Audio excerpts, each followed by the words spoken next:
La dame, écoutez, quelque chose d'absolument extraordinaire. La Torah a été donnée à Moïse. Les 10 paroles ont été données par Dieu lui-même à Moshe. Alors j'ai fait une recherche toute la journée, j'ai travaillé, cherché. J'ai dit, Seigneur, montre-moi, fais-moi comprendre. Il y a quelque chose de les 10 commandements que nous devons comprendre et qui n'a pas encore été saisi. Explique-moi. Souvent, je dis au Seigneur quand j'étudie, explique-moi. Vous savez une chose, je vais vous dire en secret. Quand tu étudies la Bible, laisse toujours une chaise à côté de toi pour le Seigneur. Laisse-le toujours s'asseoir à côté de toi. Et quand tu ne comprends pas, dis-lui, qu'est-ce que tu peux m'expliquer? Je te dis qu'il t'explique. Il t'explique. Alors j'ai dit, Seigneur, mais qu'est-ce que tu me dis? Mais qu'est-ce que tu me dis? Ces 10 paroles, comment se fait-il que l'homme créé, sans les 10 paroles, les ait en lui? Écoutez, le texte est absolument fabuleux. Alors là, ici, on est dans le fabuleux, du fabuleux, de l'extrême fabuleux. Là, ça dépasse tout ce qu'on imagine. Écoutez ceci. Les 10 paroles fonctionnent comment? Je vais commencer par vous lire le texte. Le texte des 10 paroles, écoutez. Quand je vais faire le cours, vous allez être complètement stupéfait, je vous assure. Je fais un décodage de 10 paroles, mot par mot, lettre par lettre, phrase par phrase. Chaque demi-mot est calculé, réfléchi, pensé. Je commence par le début. Vous allez comprendre ce qui se passe. Je vous rappelle avant la lecture que l'Adam est placé dans le monde fondamentalement dans la valeur combien? Dans le code combien? Le code 7. D'accord? C'est la création du monde. Adam apparaît le 6, mais il est dans le 7 aussi, évidemment. Et puis, c'est un cercle qui ne s'arrête pas, donc il est fondamentalement dans le 7. C'est pourquoi il est complètement adamique, divin. Écoutez maintenant la Torah. Comment commencent les 10 paroles? Il faut les couper par section. Nous aurons l'opportunité, dans quelques semaines, quelques mois, je ne sais pas, de faire tout le détail de tout ça, par section de mots et de phrases et de lettres. Shemot, Exode. Je vous laisse prendre. Shemot, chapitre 20, Kaf. Écoutez le texte, écoutez ceci, ce que vous allez entendre, c'est absolument incroyable. Si ça, c'est pas de Dieu, alors, je vous laisse prendre ça, puis je vous dis ceci. Si vous croyez, et je sais que vous le croyez, ou je vais le dire autrement, puisque vous croyez que toute la Torah est parfaitement inspirée de Dieu, et que Yeshua est la parole, vous comprenez bien qu'il n'y a pas un mot et pas une lettre de la Torah qui soit le hasard. Est-ce que vous êtes d'accord avec moi?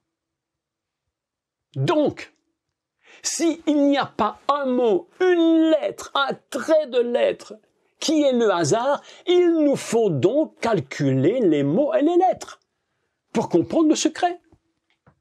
Comment se fait-il que Adam, que l'homme qui ne connaît pas la Torah, soit quand même dans la Torah? Incroyable! Et lisons. Shemot, Exode 20, Kaf. Vaidaber Elohim et kol hadevarim hahele lemor. Et nous arrêtons la lecture, première section. Première section.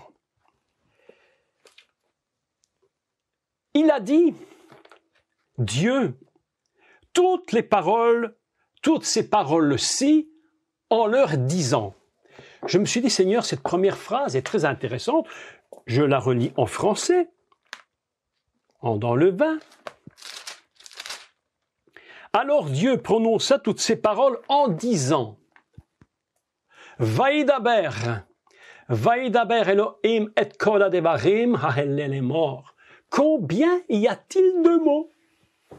Mes amis, 7 mots. 7 mots. Dieu parle à Moshe et lui dit, voilà, les paroles que je te donne, elles sont égales à la création du monde. 7 mots. Je te donne 7 mots. Qui est dans le 7 à la création? Adam. Il est complètement dans le 7. Dieu dit, c'est comme si Dieu avait dit, je te donne les paroles parce que tu es complètement dans le 7. Écoutez ceci maintenant. Combien de lettres? 28 lettres. 28 lettres. Qu'est-ce que 28 dans le code hébraïque? Eh bien, c'est le nom de, on peut le compter 10. 8 et 2, 10, c'est la lettre de l'Éternel. Et 28 a un mot très particulier qui a cette même valeur, c'est le mot koach, kaf ret. Koach signifie la force. Qu'est-ce qu'on peut comprendre? Dieu dit, voici les paroles, donc il parla les paroles en ces mots. Nous pourrions donc comprendre, Dieu dit à Moïse, voilà, ces paroles que je donne, elles sont équivalentes à la création du monde, elles sont données avec la force d'en haut. C'est ça que Dieu lui dit. C'est ça qu'il lui dit. Lorsque tu vas recevoir les 10 paroles, n'oublie jamais qu'elles sont déjà au commencement de l'univers lorsque j'ai mis Adam. Il est dans cette perspective-là. Écoutez maintenant la suite. Nous allons lire un texte absolument fantastique concernant toujours la loi. Qu'est-ce que se produit-il? Que se produit-il lorsque Dieu écrit? Nous allons lire un deuxième texte dans Deutéronome, Devarim, chapitre 9, 10. Devarim 9, 10. Nous allons lire le début du texte. Écoutez bien, le texte est absolument surprenant. Vous êtes prêts à le lire? Ok? Écoutez bien. L'Éternel me donna, écoutez bien les mots parce qu'ici c'est absolument inimaginable. L'Éternel me donna les 2 tables de pierre écrites du doigt de Dieu. D'accord? C'est Moshe qui parle. Et contenant toutes les paroles que l'Éternel vous avait dites sur la montagne du milieu du feu, le jour de l'assemblée ou du rassemblement. Quels sont les mots extrêmement surprenants dans ce texte? En hébreu, c'est « Vaïten », il a donné Adonai, Elohim, et shnehi, luchot à avanim. Écoutez bien ceci. Je traduis et j'explique. Là, c'est quelque chose de très particulier. Les luchot, en fait, ce sont donc les tables de pierre. Vous allez remarquer une chose, si vous êtes un peu curieux, on parle en finalité très peu, je crois peut-être, je me rappelle pas du chiffre, mais peut-être 7 ou 8 références maximum sur les tables de la loi. Les 2 tables de pierre, en fait, on en parle très peu. On en parle dans Exode, puis on n'en parle plus du tout, et on en reparle dans le dernier livre, qui est donc Devarim, Deutéronome. D'accord? Écoutez bien le texte. Vaïten Adonai Elohim et shnei luchot à avanim. Écoutez le texte. 2 luchot. Si vous regardez bien, luchot, je le ferai très en détail quand je vous expliquerai la Torah, les 10 commandements revus et réadaptés complètement. Aujourd'hui, ce n'est qu'une approche. Je vous donnerai tous les textes hébraïques, les termes, vous n'aurez plus qu'à les recevoir, mais plus tard. Laissez-moi seulement vous dire que luchot, il y a plusieurs façons de l'écrire. Mais dans la Torah, il s'écrit de 2 façons différentes. Avec des vav, sans vav, avec des points, sans points, etc. Dans le cas présent, le mot louroth a une valeur de 400, écoutez, 444. 4. Retenez, louroth, les pierres, c'est 444. D'accord? Qu'est-ce que 444? Quel est le poids du mot qui vaut 444? Absolument indispensable pour la vie d'Israël et même la vie du monde. Quel est le mot? C'est le mot Mikdash, le temple. Voilà que nous apprenons une chose inimaginable, que les tables de pierre sont équivalentes au Mikdash, au temple, et que sa valeur, mes amis, c'est 4, 4 et 4. Absolument incroyable. Et que 3 fois 4 représente les 3 niveaux du temple et du tabernacle. Le parvis, le lieu saint et le saint des saints. 3 dimensions où l'Éternel est totalement présent dans les 3. Ainsi, nous apprenons une chose, c'est que les louroth qu'il donne à Moshe, en fait, c'est quoi qu'il lui dit? Je te donne les louroth parce qu'en réalité, les louroth que je te donne, écoutez bien, c'est ma maison. C'est ma maison. Dans ma maison, on fonctionne comme ça. Et c'est parce que dans la maison de Dieu, écoutez-moi bien maintenant, absolument fantastique. Pourquoi est-ce que Dieu n'a pas dit à Moïse, tu vas écrire toi-même et graver? Non, non, non, non. Il dit, dans ma maison, dit Dieu, mais personne n'a le droit d'écrire les lois. C'est moi, Dieu, qui les écris. C'est pourquoi la Bible nous enseigne qu'il a pris son doigt. On peut traduire le mot Be'etzeva dans le sens de l'index. Un doigt, l'index. Qu'est-ce qu'il fait, l'index?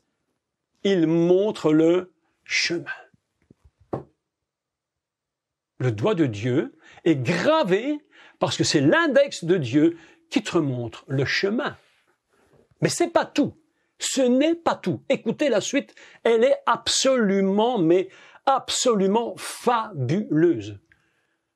La suite, non, là c'est vraiment j'allais dire, le top du top. Top du top.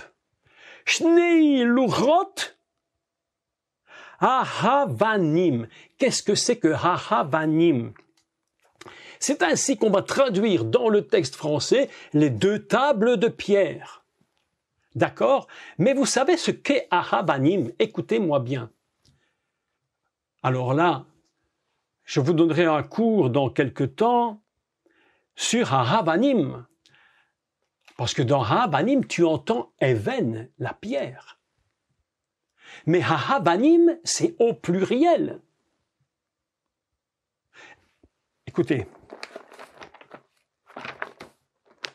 Prenez votre Bible et lisez avec moi Jérémie. Dimanche matin, j'ai enseigné dans l'église où j'étais sur ce texte de Jérémie. Un texte, mais absolument fabuleux. Mais absolument, mais impressionnant. Ah, je te dis que si c'est pas Dieu, c'est pas possible. C'est impossible. Je lis.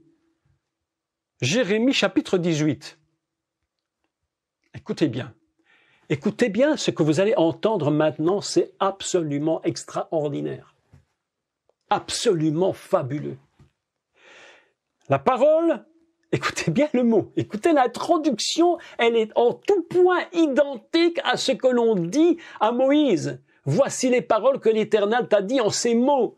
Et voilà que l'Éternel parle à Jérémie, le prophète, et lui dit, la parole fut adressée à Jérémie de la part de l'Éternel en ces mots, copier-coller, quasi copier-coller, quasiment copier-coller. L'idée fondamentale est exactement la même. Écoutez ce qu'il dit. Lève-toi, va dans la maison du potier, Yotzer, le potier Yotzer, celui qui tire. Selon qu'il est écrit dans le livre de Bereshit, il dirait Vaïtser, il a sorti la dame et il l'a formée. Le potier, c'est Dieu. Il sort l'homme de la glaise, il le construit, il le bâtit, il est toujours en une masse informe, il n'a pas de vie, mais il le bâtit. L'être humain est construit comme un réceptacle pour Dieu. Mais écoutez la suite, parce que là, la suite, elle est vraiment, mais absolument incroyable. Je ne sais pas comment vous allez sentir cette chose, mais c'est incroyable. Descends dans la maison du potier et je te ferai entendre, pas voir, mais entendre. Parce que la vue, c'est une chose, mais l'entendre, c'est autre chose. Écoutez, entendre mes paroles, exactement ce qu'il disait à Moïse. Mes paroles, je vais les mettre et je vais les mettre dans quoi? Dans la pierre, gravée. Écoutez la suite. Je descendis donc dans la maison du potier et voici, il travaillait sur un tour. Vous savez ce que c'est un tour, hein? Vous avez déjà vu ça dans les marchés, parfois dans les villages, ils organisent des fêtes communales un peu champêtres. Et il y a des tourneurs, ils font des vases et c'est très beau, magnifique. Comment dit-on un tour en hébreu? Mes amis, écoutez ceci. Avanim. Traduction littérale, les deux pierres.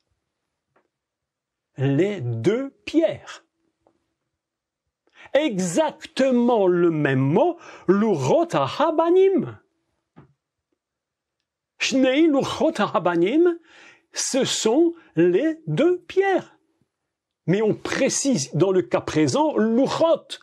Pour nous dire par là, attention Moshe, tes l'urot, c'est le temple. C'est ma maison.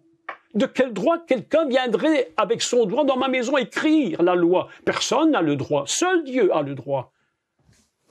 Si c'était que des paroles pour des paroles, tout le monde les écrirait, aucune importance. Mais il prend son doigt, son index, il te montre le chemin. Dieu grave avec son doigt des paroles parce que c'est sa maison. 444, il est dans la maison, dans le parvis, dans le Saint et dans le Saint des Saints. Et il dit ces paroles, écoutez-moi bien, ces Shnei Lurot, elles sont quoi ces Shnei Lurot? Elles sont Arabanim, elles sont la double pierre. Double pierre. C'est quoi la double pierre? Le prophète Jérémie est en train de nous expliquer une chose absolument admirable. La double pierre, c'est une pierre en haut et une pierre en bas. L'homme ne se construit pas seulement au ciel, mais il se construit sur terre. Il ne se construit pas seulement sur terre, mais il se construit au ciel. Écoutez maintenant ceci. À quel moment dans la Torah le mot Harabanim apparaît-il pour la première fois? Je vous le donne en 1000 que vous ne le savez pas. À moins les experts en hébreu, et j'espère qu'il y en a quand même quelques-uns parmi nous. À quel moment? Je vous le lis absolument parce que vous allez tomber à la renverse. Non mais écoute, moi je vous dis, quand j'étudie la Torah, c'est absolument incroyable, c'est excitant comme pas possible. On pourrait passer sa vie entière, hein. Alors, Exode. Écoutez ceci. Écoutez le texte, parce que vous allez être surpris de trouver où se trouve le mot tour, double pierre. Écoutez bien. Exode, chapitre 1. Prenez bien note parce que ce cours d'aujourd'hui, il est absolument unique. Je suis persuadé que jamais vous avez entendu ça de votre vie. C'est impossible. C'est tellement impressionnant. Inimaginable. Écoutez. Et je lis à partir du verset 16. On va passer tout le reste. Pour l'instant, on passe, c'est pas ça notre but. On lit 16. Il leur dit, c'est Pharaon qui parle. Paro est en train de leur dire, quand vous accoucherez les femmes des Hébreux et que vous les verrez sur les sièges, si c'est un garçon, faites-le mourir, si c'est une fille, laissez-la vivre. Qu'est-ce que ça veut dire? Mais qu'est-ce que ça veut dire? Comment dit-on? Vous le verrez sur les sièges. Traduction adaptée, complètement adaptée en français, mais pas du tout en hébreu. Quand vous les verrez sur la double pierre, avanim. Avanim. Mes amis, Quand vous verrez la double pierre, qu'est-ce que ça veut dire? Comment? Tu accouches sur une double pierre, toi? Mais écoutez bien ce que Dieu nous dit. Écoutez ce qu'il est en train de dire. Il est en train de préparer quelque chose d'inimaginable. Et les sages-femmes sont absolument, les femmes sages-femmes hébreux sont absolument fantastiques. Absolument fantastiques. Parce que ce sont elles qui vont comprendre de quoi il s'agit. Pharaon, qu'est-ce qu'il voit? Qu'est-ce qu'il voit? Il ne voit que la pierre d'en bas, celle d'ici-bas. Et il dit, quand vous verrez la pierre d'en bas, cassée, tuée. Les sages-femmes, elles voient la pierre d'en haut. Et là-haut, c'est le salut. Et c'est ainsi que par le mot Abanim, la double pierre, Moshe, va être sauvé des eaux. Et comme il est sauvé des eaux, Dieu le met sur la montagne et lui dit, je te donne les shnei habanim, les shnei lurot habanim, la double pierre. Tu as été sauvé par la double pierre, je te sauve. Maintenant, je te donne la double pierre en haut. C'est ce que tu as besoin pour le peuple d'Israël. Et le peuple d'Israël, lorsqu'il perd la connexion avec Dieu et qu'il ne vit que dans la pierre d'en bas, il se déconnecte de la pierre d'en haut. Et c'est pourquoi Dieu va voir le prophète Jérémie et il lui dit, va à la maison du potier, celui qui a formé Adam, celui qui fait la dame, l'humanité, et regarde, qu'est-ce que tu vois? Mais je vois un homme qui tourne un vase sur Ahabanim, sur la double pierre. Mes amis, est-ce que tu comprends maintenant ce que c'est ces 10 commandements? Est-ce que tu imagines cela? Et voilà que l'humanité est fondée sur un principe incroyable dont Paul nous parle dans Romains, que leur conscience se défend ou s'accuse. Si tu n'es que sur la pierre d'en bas et que tu oublies Dieu, tu t'accuses. Mais si tu es sur la pierre d'en haut, tu te défends. Ainsi, il y a le combat dans l'être adamique. Et que même il n'aurait pas reçu la Torah, qu'il ne l'aurait même pas entendu. Pourquoi sera-t-il jugé selon ce qu'il fait? Parce que cette pierre adamique, c'est le Mashiach. Et c'est pourquoi il est écrit, et ils seront eux aussi jugés par Yeshua HaMashiach, alors qu'ils n'avaient même pas entendu les 10 paroles. Ah, mes amis, ça c'est un texte. Ça c'est un texte. Là, je crois qu'on arrive à un moment où on se dit Dieu est Dieu. Dieu est Dieu. Si c'est pas lui, impossible. Personne ne peut inventer une chose comme ça. L'apôtre Paul disait, ça me fait un peu marrer, mais l'apôtre Paul disait, j'espère que ce ne sera pas mon cas, mais enfin, il disait, Dieu m'a mis une écharpe dans la chair, parce que pour que je ne m'enorgueillisse pas des révélations excellentes que j'ai eues, j'ai dit, Seigneur, pas trop excellentes quand même, pour que je ne sois pas dans l'écharde. Néanmoins, reconnaissez quand même qu'il y a une part dans mon esprit d'une révélation de Dieu incroyable, extraordinaire, de savoir entendre la voix de Dieu, de savoir discerner. C'est pourquoi je dis, laisse toujours une place à côté de toi, laisse toujours une chaise à côté de toi pour que le Seigneur s'assied à côté de toi. Quand tu lis ta Bible, laisse le Seigneur s'asseoir. Laisse-le à côté de toi, qu'il te conduise. Quand tu ne comprends pas, tu dis, mais explique-moi, il va t'expliquer.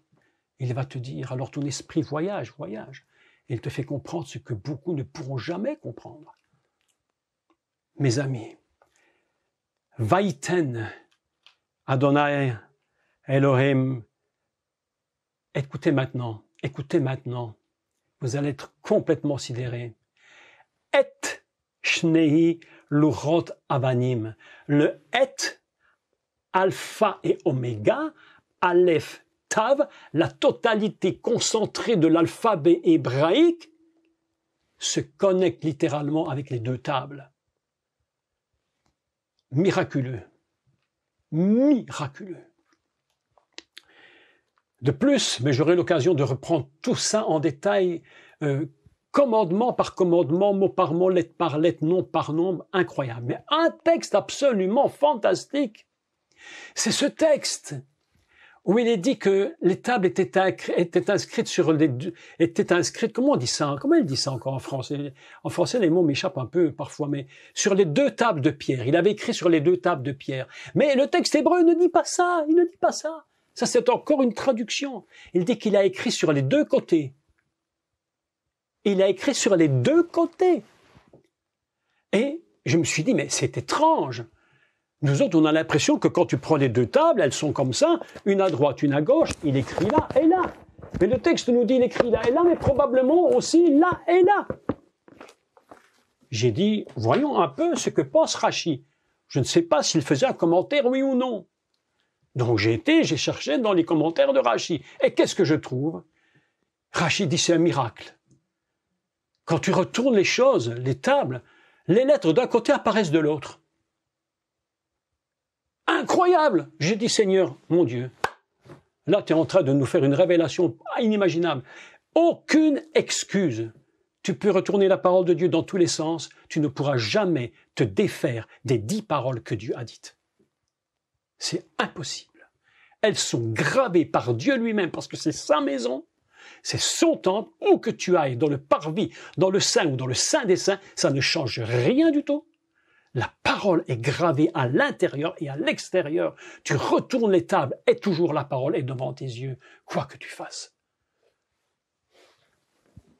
Voilà un texte absolument fabuleux. Et tout ceci, mes amis, est écrit concernant, dans ce petit texte, parce que nous sommes en train de parler de l'épître aux Romains.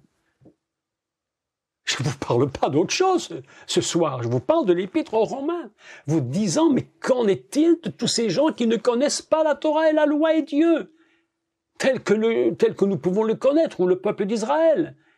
Mais Dieu nous dit, je les jugerai selon la loi que j'ai mise dans leur cœur. Et pourquoi le Seigneur dit cette parole si importante? Allez par tout le monde, prêchez la bonne nouvelle. C'est quoi la bonne nouvelle? Ben, c'est que la Torah est accomplie par le Mashiach. Tout est accompli. Il dit, allez, n'ayez pas peur de leur parler. Pourquoi? Écoutez, et je vais clôturer. Pourquoi aller et leur parler du Mashiach, qui est la parole de la Torah, qui est la Torah lui-même, qui est la maison de Dieu? Parce que dans le cœur de l'homme, fondamentalement, Dieu a mis les liens qui l'attachent avec le haut. Il y a quelque chose qui l'attache en haut. La maison a besoin d'être connectée avec le divin. C'est d'ailleurs pourquoi une maison s'appelle Baït. Pourquoi Baït? Parce que si tu tires le yod, il reste Bat. Et Bat, c'est quoi? C'est la fille, c'est la femme. Qu'est-ce qu'une maison? C'est une femme et dans laquelle, au milieu, on place le yod, qui est toujours l'image, en hébreu, du masculin. La société, aujourd'hui, veut supprimer le masculin et bâtir une maison. Mais la Torah nous dit, si l'Éternel ne bâtit, l'homme bâtit en vain. Ce que vous voyez aujourd'hui dans le monde, toute cette folie du monde aujourd'hui, cette folie incroyable mais inimaginable, c'est quoi? C'est une maison que l'homme bâtit sans Dieu. Il ne veut plus du masculin au cœur de sa maison. Vous savez ce qu'il fait? Il fait des murs sans vie. Des murs sans vie. Toute cette folie du monde, c'est un monde qui ne veut plus de Dieu. C'est terrifiant. Donc, je voudrais qu'on puisse ensemble, pour clôturer ce cours de ce soir, que nous refassions la petite lecture finale dans l'Épître aux Romains chapitre 2.